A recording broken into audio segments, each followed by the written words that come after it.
Okay, let's begin. Right now, I'm just looking for people to like run over. Terribly boring. I want to watch this shit.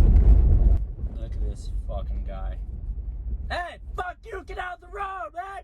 Hey, get out of the fucking road, eh? God.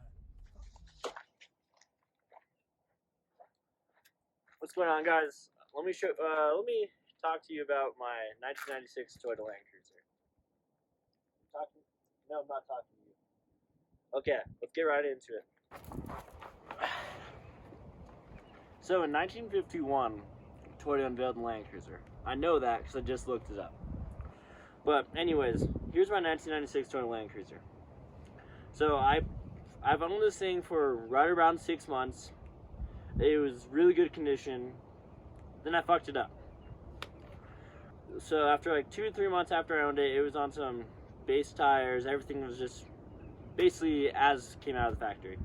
I took it up a trail and just scratched the absolute shit out of the paint. And as you might want to say, is like, this doesn't look like a factory colored paint. It's because it isn't. I got it painted, obviously. It's not a wrap. It's just a place I had painted. I didn't have enough money. I didn't have enough money to paint the door jambs and all the inside. So this color I borrowed, didn't take. I borrowed it, took homage of it, let's say, from the new gen like Tacoma's 4Runners. It's the cement color that TRD, I think, came out like 2014 or something like that. I've just always been a huge fan of this one, so I'm like, it'd be cool to see a Land Cruiser in the cement. So once I got it painted, I'm like, I have to get new tires. So I went with 35s. They're technically not 35s. They're the like 315, 70, 17. So I think they're right below 35s. You forget that. Tires, I'm with the General Grabber AT2s. They're pretty decent all-terrain. I've only had them for less than 2,000 miles, so far so good. I also did like them because where's that? Snow train. There we go. Snow rated approval. That makes me fucking gangster. Let's walk around it. As you can see here, there's some scratches on the new paint job. That's just fantastic. The car is really filthy. As you can see, this is by far not nearly the cleanest example of a Land Cruiser you've ever seen. Gross. Gross. Oh, fuck, it's missing. Blacked out the badges because, you know, adds 5 horsepower. Got the Red Bull stickers because I'm an idiot. 4-wheel drive action. Yeah, but ever since I was little, I've always like lusted after the Land Cruisers because my first car couldn't afford a 4Runner or Land Cruiser, so I got a goddamn Suzy Trooper. But look at me now, fucking, we've made it. No, just kidding, but it's a big upgrade. Land Cruiser definitely lived up to this name. They're kind of harder to find now, but when I got this one, it's on second engine, which is currently giving me issues. I bought the only unreliable Land Cruiser. Blacked everything out. Got the Raptor lights because, of course. The wheels I went with the Pro Comps, the 17s. I wish I could have got 15s or 16s. I wanted 16s. Oh wow, there's some trail damage. Yeah, but I wish I could have gotten 16s, but they do not make these in 16s. Let's look inside the interior. Sitting inside, you see it's very dated. All the wood trim isn't doing much to help that, I'll be honest. I wish I could take this off because I don't plan on getting rid of this anytime soon, so there's some possible things I'm looking to do. Just looking at stuff like the fucking AC and temperature control, if that's what you want to call it, you can see that it's bad. It's just not good. It's not the best system. Other than that, if you actually compare it to like the 100 series, it's super similar to the 100 series. The 100 series almost looks more dated, I think. Definitely not the cleanest Land Cruiser you'll see on the interior either. It's like a little game. Still haven't won it, but I'm getting close. Sorry, I got distracted. Well, here we have the classic Toyota Gauge cluster. Over here you'll see the reason why every Toyota in the 90s is stolen. It's because you could probably fucking start this with a knife or a screwdriver. That's why I got an alarm. I have my phone mount because I like to be on Snapchat when I'm driving. Here you'll see my OEM screen from 1996. That takes weirdly long to boot. There we go. Powered by Android because I'm a nerd. Just going over the interior, it's obviously an automatic. It's very hard to find the manuals, but I know they did come as an option. I'm not sure how many, if there were, in the United States. So we have park, reverse, neutral, drive, second, and low. Then we have high, neutral, and low. That's for the transfer case as far as the four-wheel drive. Because this vehicle is always, it's technically full-time four-wheel drive because it's always spinning all four wheels. So it's always in high. Rather than in like a two-wheel drive car, like, for example, referencing back to my Trooper, quiet, you shut your mouth. We'll get to that in a second. Rather than like a two-wheel drive vehicle when it's not on four-wheel, it would say too high, but this is just high. Fourth. I hope it's a 5-speed. I'm sure I'll get fact-checked. Or actually, no, I won't, because no one watches my videos. But there we go. That's the assembly for the drivetrain. It's automatic with the 4 high, neutral, and low. Every old car has the ashtray, which I was actually gracious enough when I bought this. It did have a bunch of cigarettes in there, so that's awesome. Because everyone used to love to smoke. We have a cigarette lighter that doesn't work. We have this, which makes gun noises. Don't mind that. So what does it go down? Oh, gun noises. Rear defrost. Hazards, I'm an idiot. Cup holder that's over-engineered. I'm sure I'm gonna get flamed because the interior is not very clean. Ooh, it came factory with this battery acid. Don't mind that. That's also OEM. Don't mind that either. We have light. We do have a working sunroof, which is absolutely incredible.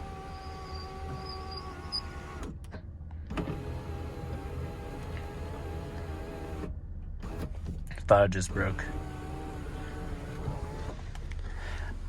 I have some Cabela seat covers in the front too, because the leather up in the front two seats is absolutely torn to hell. As you see, some cracks. No interior, the dash. This is just a cheap Android little entertainment system I installed in this. Bought from Amazon. That's an old picture I have of the car. You can put Spotify. I have Spotify. I mostly use it for Bluetooth. It's actually really nice to have. I have to listen to my phone. It's not very responsive. That's what you get for it being cheap. Recent apps open. No recent apps.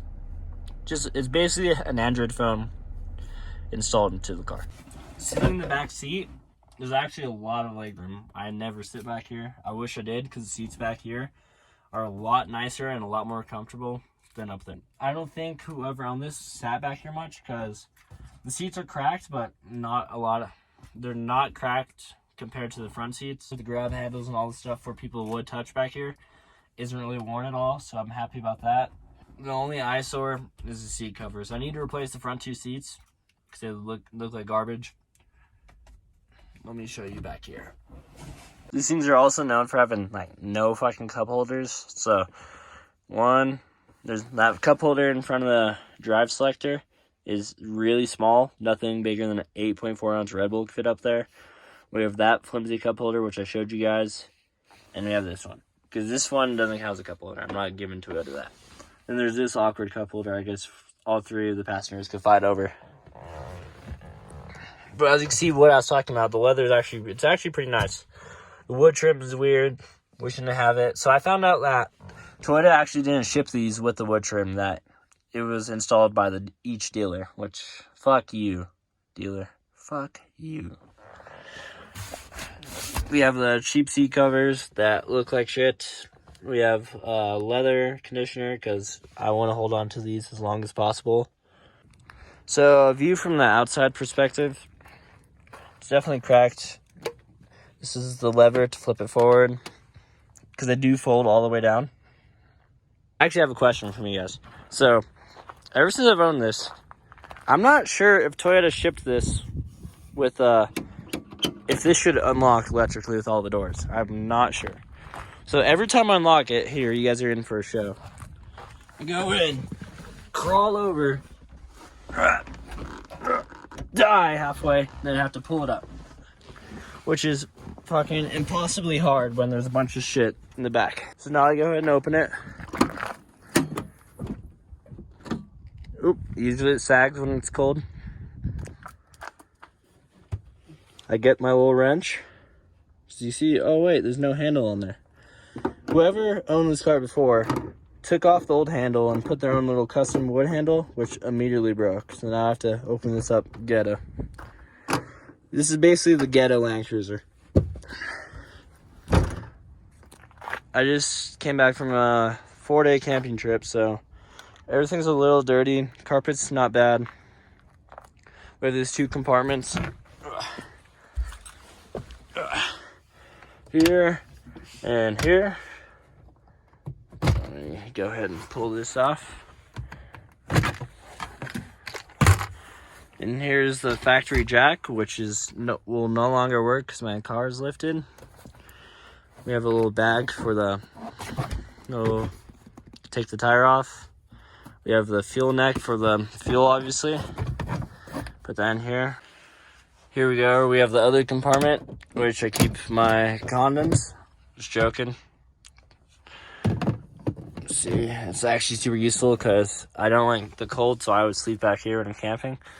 One thing I actually do like is, because these actually did ship with the 3rd row. I have the 3rd row taken out, but there actually are speakers from factory back here, which I actually think is pretty cool.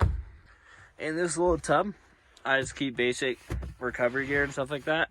My straps aren't in here because my friend needed them to pull the other car out and I had to leave early. Oil, because this thing leaks a lot of oil. You think it's a Land Rover. We have my PUBG pen, because catch someone slipping, stay strapped to get clapped, you know. That's all you guys get to see.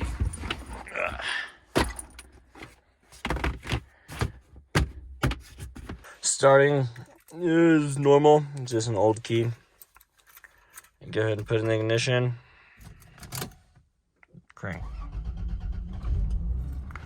See, that's a little sketch when starting. The check engine light is on because I don't care to look, so who cares? Put in drive, and off we go. On the body, there's 244,000 miles, but on the engine, the guy who sold it to me claims that it had 133 because it's on the second engine, but I don't believe him, so who knows? It's on a 2-inch suspension lift from Ironman Suspension, so it did make the ride quality a good amount bumpier because the old springs were completely blown. Driving this thing just feels super utilitarian. The solid axle just totally transforms it. This is the first and only car I've ever driven with the solid front and rear. It just feels a lot more solid than it is. Almost gives you a little bit too much confidence when driving it. Like right now I'm in a mountain road. It's a little bumpy, but on the highway it's not too bad. You can tell Toyota put a lot of sound deadening, because it's crazy to think, from factory in 1996, the starting asking price with inflation was like $80,000. So with that being said, they did do a lot of things to make it quiet in here. It's pretty nice. It's pretty nice compared to a lot of the other cars in 96. I really do like it. I have friends who have Jeeps. I think the Jeep interior feels like, of the same years, feels like super, super cheap. I think these feel a lot nicer, just in general, as far as like ride quality and everything. They just feel super solid. They are super slow, but that being said, it doesn't bother me because I know this thing isn't going to be fast, especially with 35s. Believe it or not, I actually didn't feel too much of I don't think it felt that much slower once I put the 35s on it. Right now I'm just looking for people to like run over, because to make the video interesting, because right now the video is doing terrible. just terribly boring. I want to watch this shit. We'll see if I can find anyone to hit. Maybe little kids, you know.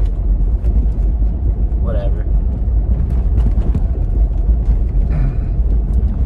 But the basic and the seating position, this is like really high up. Once I lifted it in with the tires, you can feel it just bump up for sure. All the seats, the front two seats are electric, which is nice until the passenger seat breaks right before you go on a road trip with your friend who's pretty tall. Look at this fucking guy. Hey, fuck you, get out of the road, man! Hey, get out of the fucking road, eh? God, fucking humans, hate them. Hey, fucking you! God, I'm sorry about that. Well, if you stayed this far, which probably like a 15-minute video, if you made it this far, thank you, appreciate you. Watch the next one. Like this fucking video. So here you'll see the hood compartment of my 1996 Toyota Pathfinder. Fuck, I meant 1996 Toyota 4Runner. Fuck, that's not right. Cut. A 1996 Toyota Defender. Toyota Land Rover. Fuck. The Toyota 4Runner has always looked like a little bit more. I like it because they look almost like wide-bodied from factory.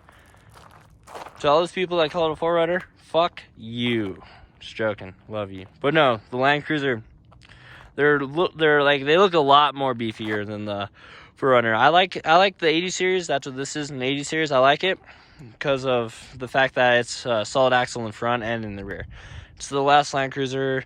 I'm sure it's going to be the last Land Cruiser to have a solid front and rear, because even the 200 series is IFS, and I doubt they're going to go back to it.